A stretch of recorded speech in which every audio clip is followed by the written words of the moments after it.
Журналистти каккан депутаттын адеби талкууга түштү. Парламенттеги Кыргызстан фракциясынын депутаты Азизбек Турсунбаев КООП басылмасынын журналистине орой жооп бергени социалдык тармактарда талкууга түштү. Журналист Айзерек Иманалиеванын "Сиз парктан жерди мыйзамсыз алгансызбы? Бул боюнча эмне айта аласыз?" деген суроосуна депутат Турсунбаев "Барчы ары" деп жооп берген. Эл өкүлүнүн мындай мамилесин социалдык тармактын айрым колдонуучулары сындап жатышат. Депутаттын өзү менен байланышууга мүмкүнчүлүк болбоду. Бирок жардамчысы Тулен Жолдошев бул окуяга өзү күбө болгонун айтып, буларды билдирди. КООПтун журналисттери депутаттан Ататүрк паркынан жер алгандыгы боюнча интервью сурашкан. Мен ал сессияда экенин жана чыга албай турганын айткам. Бирок улам сурап эшиктин оозунда күтүп турушту. Мен аларга Турсунбаев жерди мурда эле берген жана эч кандай көйгөй жок дегем. Ал чыккандан кийин журналисттер кайрадан чабуул кыла башташты. Турсунбаев: "Кыздар, менин кеңешчим баарын айтып берди. Мен эч нерсе айта албайм. Сессияга шашып баратам" деген. Эл өкүлүнүн кеңешчиси депутаттын бул кадамын туура деп эсептээрин кошумчалады. КООП интернет басылмасы жакында Бишкектеги Ататүрк сейил багынын аймагынан мамлекеттин мурдагы жана кийинки жетекчилери, өкмөт башчылары, министрлер, депутаттар жана инкылаптын башында турду деген төбөсү көрүнгөн саясатчылар кантип жер тилкелерин алышканы тууралуу иликтөө чыгарган. Анда президент Сооронбай Жээнбековдун да аты аталган. Карамушкина. Атамбаевдин Илмияновдундай эле Жээнбековдун Матраимову бар. Депутат Ирина Карамушкина Жээнбеков Матраимов айланасындагы ызы-чууну Атамбаев Илмиянов мамилесине окшоштурду. "Мен Алмазбек Шаршеновичке Икрам Илмиянов тууралуу айтсам, ал да факты бергиле, мен аны отургузам дечү. Анан мен кайрылгандардан Икрам тууралуу факты же далилдерди сурасам, алар баш чайкап, жылмайып коркушчу. Кантсе убактысы келип, Икрамды баары бир тагдыр жазалады" дейт Карамушкина. Депутаттын айтымында ушул эле көрүнүш Райымбек Матраимов менен кайталанып жатат. Ар бир президенттин шкафында өз скелети бар дейт ал. Атамбаевдин кеңешчиси Икрам Илмияновду 30 октябрда сот 7 жылга кести. Президент Сооронбай Жээнбеков 2 ноябрда массалык маалымат каражаттарынын жетекчилери менен жолукканда ага Райымбек Матраимов тууралуу суроолор берилди. Мамлекет башчысы Матраимовдун мүлкүн текшерүү уланып жатканын, азыр ал бир нерсе десе тергөө иштерине кийлигишүү катары кабыл алынып каларын айткан. Момбеков: "Кийинки шайлоого аттанышым арсар болуп турат". Жогорку кеңештин депутаты Рыскелди Момбеков келе жаткан парламенттик шайлоого катышуу боюнча бир жактуу чечим кабыл ала элек. Бул тууралуу ал жебе медиага берген маегинде билдирди. "Сунуштар көп. Чынын айтканда шайлоого барайын деген деле оюм жок. Саясаттан ушунчалык чарчадым. Тажадым эмес, чарчап калдым. Экинчиден, мени кийинки шайлоого аттануум арсар болуп турат. Анткени азыркы шайлоо эрежелери жакпай турат. Азыркы кодекстер менен бара турган болсок, кийинки келе турган парламент мындан да начар болот. Себеби ага негиз бар.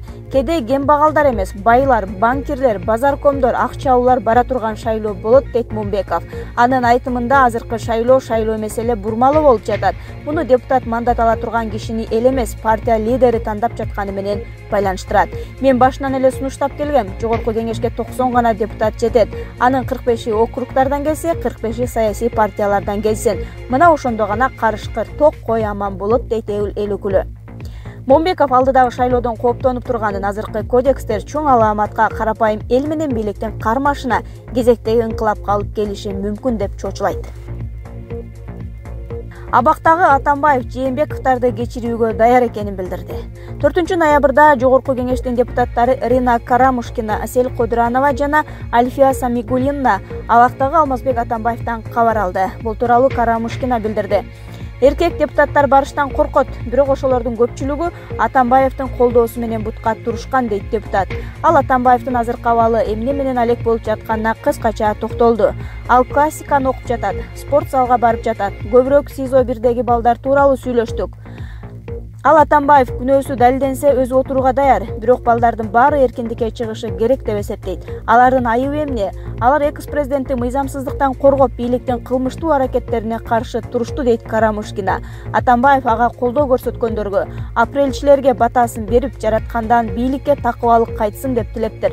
Алмазбек Атамбаев Жээнбековдорду кечирүүгө даяр экенин кечеги жолугушууда ачыктады. Жамка Бишкектин жанындагы абакта жоокер токко урунуп каза болду. Чүйдөгү номер 3-түзөтүү колониясында жаза аткаруу мамлекеттик кызматынын кайтаруу жана күзөт департаментинин аскери токко урунуп көз жумду. Бул тууралуу Жамканын маалымат кызматы билдирди.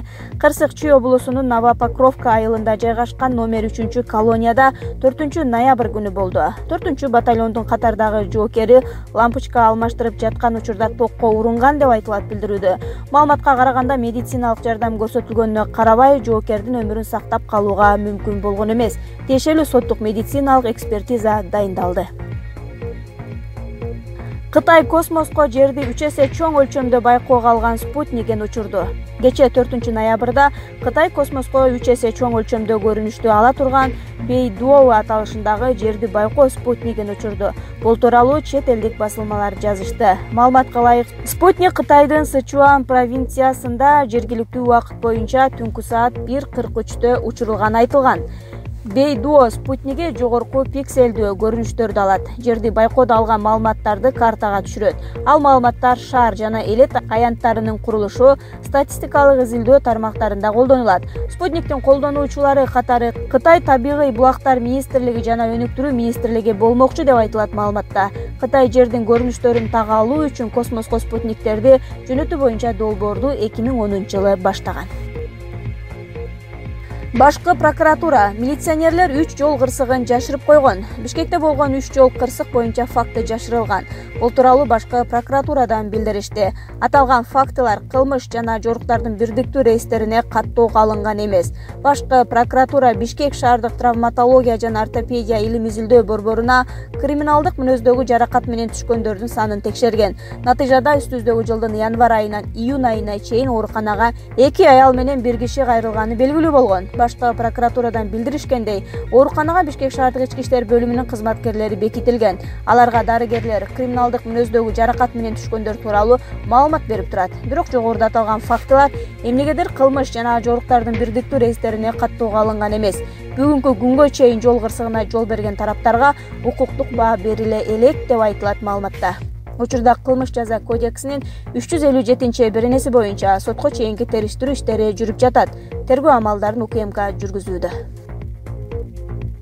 Жээнбеков Турдакун Усубалиевдин небереси менен жолугушту. Президент Сооронбай Жээнбеков Кыргызстандын көрүнүктүү мамлекеттик жана саясий ишмери Турдакун Усубалиевдин 100 жылдык мааракесинин алдында анын небереси Эрмек Усубалиев менен жолугушту. Турдакун Усубалиевдин 100 жылдык мааракесинин алкагындагы иш-чаралар, анын ичинде бир катар маданий жана илимий иш-чаралар, эскерүү кечелери, биографиялык басылмаларды даярдоо боюнча пикир алышуу болду.